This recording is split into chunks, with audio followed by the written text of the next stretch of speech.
was blessed to be selected to be the commander of Air Wing 8 on board the USS Theodore Roosevelt, and was sent over to the Mediterranean, where Air Wing 8 was on board the TR in the Baltics. And we had another little conflagration going on at that time in Bosnia and Serbia in the Balkans War, with the disintegration of the former Yugoslavia country. All the country was breaking apart along ethnic lines, and we were policing it. We sat off the coast and we provided support for two programs called Provide Promise, which was a program designed to fly transport type airplanes over the countryside in the middle of the night and drop supplies and all kinds of different equipment for, not military, but for the civilians that were entrapped in these little enclaves.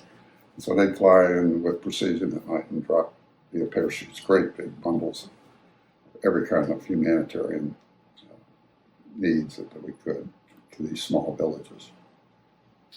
And then deny flight was the second part of it. The deny flight was we would not allow the Serbians, who were the aggressor primarily, to fly military aircraft in support of the fighting that was going on the grounds and against the UN Peacekeepers that had been put on the ground to stop the war. The ship would report to NATO, and we'd work for NATO in doing these operations. And the commander at that time was Admiral Borda, who was go on to be the Chief of Naval Operations. Admiral Borda had written rules of engagements and NATO, actually it wasn't Admiral Borda, it was his bosses, had written rules of engagement that were shades of the Vietnam War all over again. Everything was controlled from on high, not in the thing, and had no relation to what you were actually able to do, in our opinion. So Admiral Borda came out to the ship one day and asked how we could improve our ability to support the UN Peacekeepers. And I said, one thing you got to do is you got to get rid of this. You have to fly above 10,000 feet. And so how are you going to support somebody on the ground when you can't see it? What's going on? You can't see the snipers, you can't see the artillery, et cetera, et cetera. So why don't you go for a flight with me? So I put him in an A6 on the right-hand side. And we went out on a day over Sarajevo, where they were bombarding the airport in Sarajevo with artillery from one of the mountains above it. I said, you see those guns shooting at them? I don't see any guns shooting at them. I said, well, you see the artillery going off down on them, the explosion on the airfield.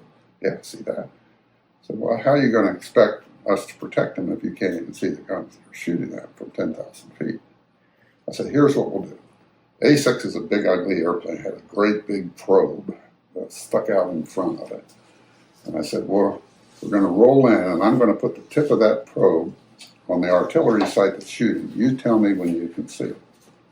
I had a lot of experience in doing close air support, so I could see things better than he could, better than a young junior officer who had never done that.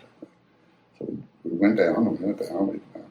We're finally down at 5,000 feet, half the distance, and he still hasn't seen the artillery piece that's still shooting. We got down to about 3,500 feet when he finally saw it. And I pulled up. Of course, we're getting down to where people could shoot at us too. I was getting nervous too.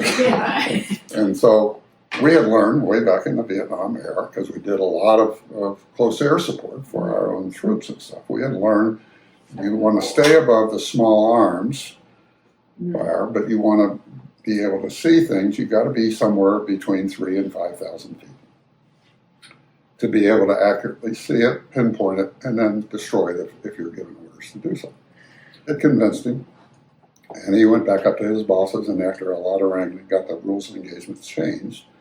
And we finally started having an effect on stopping some of that artillery from shooting the civilians down in the major cities and the towns around the countryside.